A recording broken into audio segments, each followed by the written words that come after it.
며칠 전에 제2경인고속도로에서 화재가 발생했습니다. 방음터널에서 있었던 그런 화재였습니다. 안타깝게도 일부의 사람들이 이 불길을 빠져나오지 못했습니다. 물론 어떤 사람들은 다행히 이 불길을 빠져나와 생명을 구하게 되었습니다.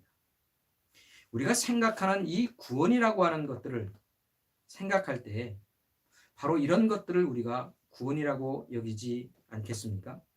죽음의 위기에서 생명을 구하게 되는 것. 그게 바로 구원에 대한 가장 좋은 설명이 됩니다.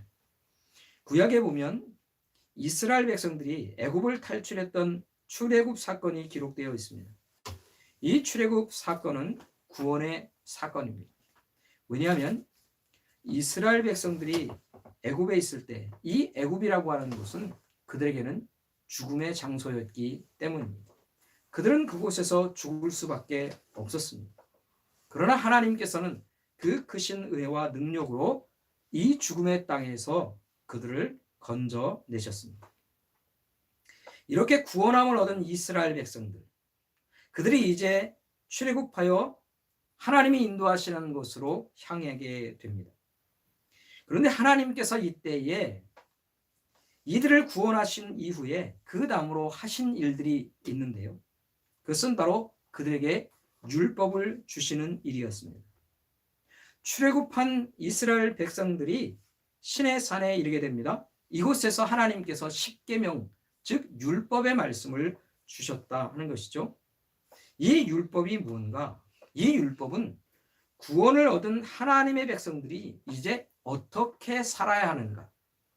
어떻게 사는 것이 하나님의 백성답게 사는 것인지 그 방법을 알려주는 것. 그게 바로 율법의 말씀이었습니다. 우리는 이 하나님께서 율법을 주신 것들을 통해 깨달아야 하는 것이 한 가지 있습니다. 그것은 뭐냐면 하나님께서 그의 백성들이 구원을 얻는 일에서 끝나기를 원하지 않으신다 하는 것입니다. 이스라엘 백성들이 애굽을 탈출하여 구원받는 것, 그것에서 만족하길 원하지 않으셨다 하는 것이죠.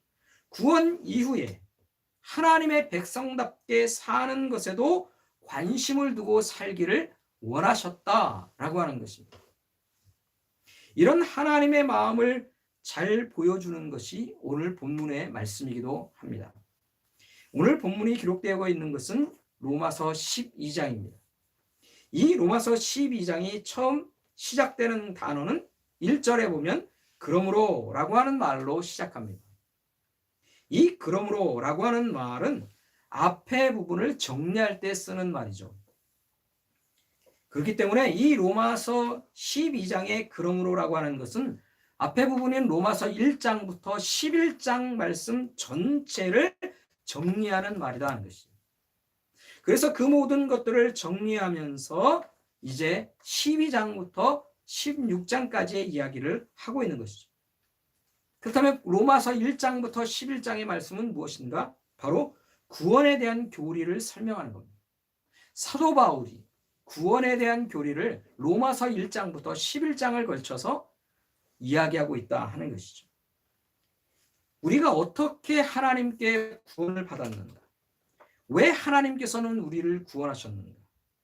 우리의 구원에 대한 설명을 하고 있는 것이 1장에서 11장까지의 이야기다 하는 것이죠. 사도 바울은 하나님의 구원이 인종에 상관이 없는 모든 사람들에게 주어지는 구원이다. 그리고 이 구원은 오직 하나님의 자비하심과 은혜로우심으로 인하여서 허락된 구원이다. 이렇게 알려주고 있는 것입니다. 이처럼 하나님의 자비하심과 은혜로 인해 구원 얻은 우리들이 이제 하나님의 공동체인 교회 공동체를 이루어서 이 교회 안에 함께 살게 됩니다. 그렇다면 이제 이 성도들은 어떻게 살아야 하는가?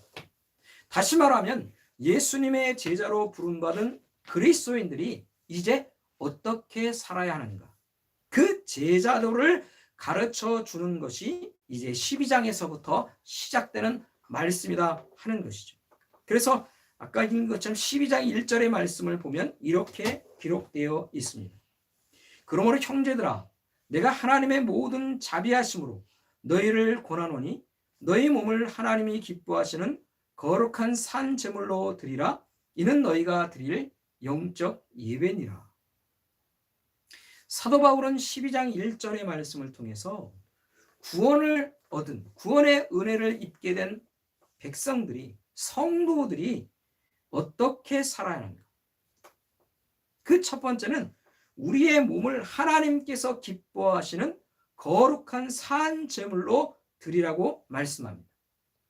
결국 이 구원의 은혜를 입은 그리스도인들은 하나님께 거룩한 산 제물로 자신의 몸과 삶을 드리며 살아야 한다. 그것을 처음부터 얘기하고 있다는 거예요. 자, 그렇다면 어떻게 하는 것이 우리의 몸을 거룩한 산 제물로 드리는 것이 될까요? 여러분, 제물로 드려진다 하는 것은 사실은 무엇을 포기하는 것을 말하는 것입니까? 바로 생명을 포기하는 겁니다. 여러분, 일반적으로 제사를 드리는 제물은 살아서 드려지는 제물은 사실은 없습니다. 결국 이 말은 우리의 주권을 오직 하나님께만 드리며 사는 것을 말하는 것입니다. 왜냐하면 내가 죽고 이제 내 안에서 예수 그리스도가 살게 되는, 내 주권은 없고 오직 예수님이 주인 되어 살아가는 그 삶이 우리에게 있다 얘기하는 거예요. 그래서 우리의 삶 전체가 나를 구원해 주신 우리 주님께 드려지는 삶인 것을 인정하고 고백하면서 살아가는 것입니다. 이것이 바로 우리가 드려야 할 영적인 예배, 다른 말로는 합당한 예배다, 그렇게 말하는 것이죠. 자, 그렇다면 이런 합당한 예배, 영적인 예배가 언제 드려질까요? 언제 이런 예배를 우리가 드리게 됩니까? 이 예배는 우리가 이 땅에 살아있는 동안에 우리의 인생 전체를 통해 드려지는 것입니다. 우리의 인생 전체가 하나님께 제물로 드려지는 인생의 예배를 드리는 것이죠. 그게 바로 그리스도인들의 삶이라는 겁니다. 예수 그리스도의 십자가의 구원의 은혜로 구원받은 하나님의 백성들, 그리스도인들은 이렇게 사는 것입니다. 그게 바로 그리스도인들의 삶입니다. 우리는 주권을 하나님 앞에 드리고 나는 죽었습니다 라고 고백하고 내 안은 예수 그리스도만 살아있습니다. 그것을 고백하며 사는 그 삶의 예배가 진정으로 참된 예배, 합당한 예배, 영적인 예배다. 우리의 삶이 그렇게 하나님 앞에 드려지는 것입니다. 그리고 드려야만 하는 것이죠. 그런데요, 오늘 본문 말씀에서는 특별히 우리가 교회 공동체 안에서 어떻게 살아야 하는지를 말해주고 있습니다. 1절의 말씀이 우리의 인생 전체에 대한 그런 틀이라고 하면 그 안에서 우리가 더 구체적으로 우리가 교회 안에서 어떤 삶의 모습들이 있어야 하는가 하는 것을 이야기하는 것이 오늘 본문 우리가 읽은 말씀이다 하는 것이죠. 하나님께서는 교회 공동체를 이루며 사는 우리에게 여러 가지 은사들을 주셨다 이렇게 말합니다. 그래서 6절부터 8절의 말씀에서는 이런 다양한 은사들에 대해서 설명하고 있는 것입니다. 자, 그렇다면 여러분, 이런 여러 가지 은사들이 교회에 그리고 성도들에게 주어진 이유가 뭘까요? 그것은 교회를 섬기기 위해서입니다. 교회 공동체, 성도들 서로를 섬기며 살기 위해 하나님께서 은사들을 주셨다 하는 것이에요. 먼저 6절의 말씀에 보면 예언이면 믿음의 분수대로 하라 이렇게 말하고 있습니다. 믿음의 분수라고 하는 말이 무슨 말인가? 이것은요, 믿음의 수준이라고 하는 말이에요. 믿음의 단계라고 말할 수도 있죠. 여러분, 우리가 신앙생활을 하다 보면 우리가 믿음을 처음 가졌을 때 그리고 신앙의 연륜이 쌓여가면서 우리가 믿음이 성장해 갑니다. 그러면 우리의 믿음이라고 하는 것은 단계를 거쳐 성숙하고 성장해 가는 것이죠. 이것을 말하는 것입니다. 믿음의 수준이며 믿음의 단계다 하는 것이에요. 그리고 이 예언이라고 하는 말은 미래를 알려주는 그런 의미에서 예언이라고 하는 말이 아닙니다. 이것은 좀 다른 의미를 갖는 거예요. 이 예언이라고 하는 것은 하나님의 말씀을 전하는 은사를 가진 사람들에 대해서 말하고 있는 것입니다. 그래서 이 부분을 설명하면 말씀을 전하고 말씀을 권면할 때에 그 믿음의 단계와 수준에 따라서 분별하여서 말씀을 잘 전하고 설명하라 라고 하는 말입니다. 그렇게 해야 믿음의 사람들이 처음에 믿음의 수준에 있는 사람들이나 때로는 좀 더 나아진 그런 믿음의 사람들이 된다 할지라도 그들의 수준이 있는 거예요. 그래서 그들을 알맞게 말씀으로 양육해 가는 그런 단계들을 잘 정리해서 하라. 그렇게 의미하고 있는 것입니다. 또 7절의 말씀에 보면 섬기는 일, 가르치는 일에 대해서 말합니다. 또 8절 말씀에서는 위로하는 일, 구제하는 일, 다스리는 일, 긍휼을 베푸는 일에 대해서 또 말하고 있어요. 여러분, 교회 안에서 보면 이런 여러 가지 은사들을 가지고 그렇게 행하는 사람들이 있음을 우리가 보게 됩니다. 어떤 분들은요, 참 남들을 섬기는 일을 좋아합니다. 남들을 섬기는 일에 아주 발벗고 나서는 분들이 있어요. 또 봉사하는 일에 참으로 열심을 내는 분들이 있습니다. 또 어떤 분들은 가르치는 일을 참 잘합니다. 똑같은 말이라도 상대방이 이해할 수 있도록 말을 참 설명을 잘합니다. 예들을 잘 들어가면서 이것을 이해하기 쉽게 그렇게 풀어서 하는 그런 사람들도 있다는 것입니다. 또 어떤 분들은 긍휼의 마음이 큽니다. 그래서 연약한 사람들, 불쌍한 사람들을 보면 지나치지 못합니다. 이런 사람들을 돕고 위로하는 일에 앞장서는 그런 사람들의 모습을 보죠. 여러분, 이처럼 교회 안에는 이렇게 다양한 모습이 존재합니다. 이것은 하나님께서 교회 안에 서로를 섬기라고 주신 은사들을 그들의 마음 가운데 하나님이 주셨기 때문이라는 것이에요. 이런 은사들을 통해 우리는 서로를 섬기고 교회 공동체를 섬기고 하나님의 교회를 섬겨가게 된다 하는 것이죠. 그렇다면 여러분, 우리가 함께 생각할 것이 있습니다. 나는 어떤 은사를 하나님께서 주셨을까? 나는 어떤 은사를 주님께서 주셨을까? 여러분, 나는 어떤 은사를 하나님께서 주신 것 같습니까? 나는 어떤 일에 즐거움을 느낍니까? 어떤 일에 보람을 느끼고 어떤 일에 열심을 내게 되느냐 하는 것이죠. 여러분, 이런 은사들을 다시 한번 생각해 봅니다. 여러분, 이런 은사들이라고 하는 것은 어떤 마음으로부터 시작되게 되었을까요? 이런 은사에 이 섬김의 일들을 이루려고 할 때 이게 어디서부터 왔느냐 하는 거죠. 그것은요, 바로 사랑하는 마음입니다. 사랑하는 마음이 그 모든 은사들을 움직이게 하고 있다 하는 것이죠. 영혼들을 사랑하는 마음이 있습니다. 교회를 사랑하는 마음이 있습니다. 그래서 그런 사랑하는 마음으로 내가 가진 은사들을 발휘하게 된다는 것이죠. 그러니까 그것은 다 사랑으로부터 시작되는 일인 것을 알게 되는 것입니다. 자, 그렇다면 여러분, 이 사랑의 마음이 누구를 닮은 마음입니까? 누구로부터 온 마음입니까? 바로 하나님의 마음입니다. 우리 주님의 마음이 이 사랑의 마음이라는 것입니다. 그래서 주님께서 우리에게 사랑의 마음을, 구원 얻은 모든 믿음의 사람들에게 사랑의 마음을 주셔서 그 사랑하는 마음으로 교회 안에서 각양 은사들을 통해 서로를 세우고 섬기는 일에 나서게 하셨다 하는 것이죠. 여러분, 주님께서 그 깊은 사랑의 마음으로 우리를 사랑하셨습니다. 로마서 5장 6절부터 8절의 말씀에서는 하나님께서 예수님을 통해 어떤 사랑의 일들이 있었는지를 우리에게 증명해 주시는 말씀이 있습니다. 로마서 5장 6절부터 8절의 말씀 제가 한번 읽어보겠습니다. 로마서 5장 6절입니다. 우리가 아직 연약할 때에 기약대로 그리스도께서 경건하지 않은 자를 위하여 죽으셨도다.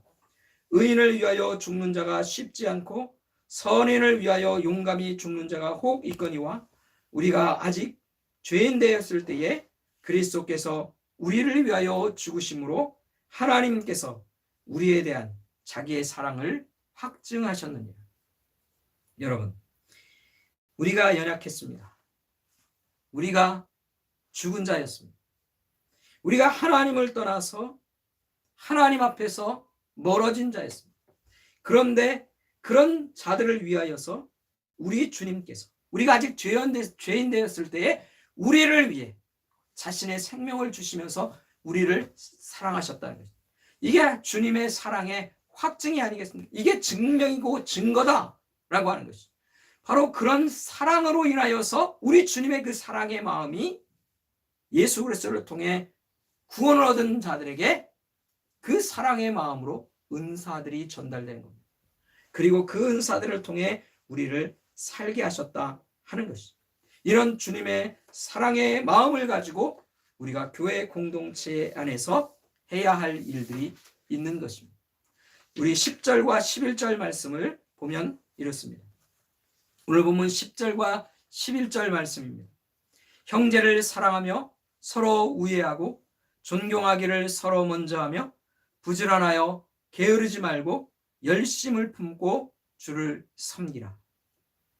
이처럼 주님을 사랑하고 영혼들을 사랑하는 마음으로 나에게 주신 은사들을 따라 교회를 섬기며 사는 것입니다. 그게 바로 우리의 삶입니다. 주님을 섬기며 사는 것입니다. 그것이 그리스도인들의 삶입니다. 사랑하는 성도 여러분, 오늘 이 말씀을 통해 우리가 깨닫게 되는 것이 있습니다. 하나님께서 우리에게 요구하시는 삶, 그것은요, 일반 종교인들의 삶의 모습과는 아주 다른 삶의 일이다라고 하는 것을 우리가 깨닫게 된다 하는 것이에요. 어떤 차원에서 그런 것입니까? 일반적으로 종교인들은요, 신과 나와의 관계에만 늘 초점이 맞춰져 있습니다. 그래서 교회에 나와서 또 예배하는 일들, 하나님의 일, 하나님께 예배하는 일로 내가 하나님의 일을 다했다, 이렇게 생각하는 그런 경우도 있습니다. 이것은 일반적인 우리의 종교 삶에 늘 항상 묶여있는 그런 생각이라고 할 수 있습니다. 그래서 예배가 끝나면 다들 집에 가기 바쁩니다. 예배가 끝나면 너나 할 것 없이 집으로 향하기만은 바쁘다 하는 것이죠.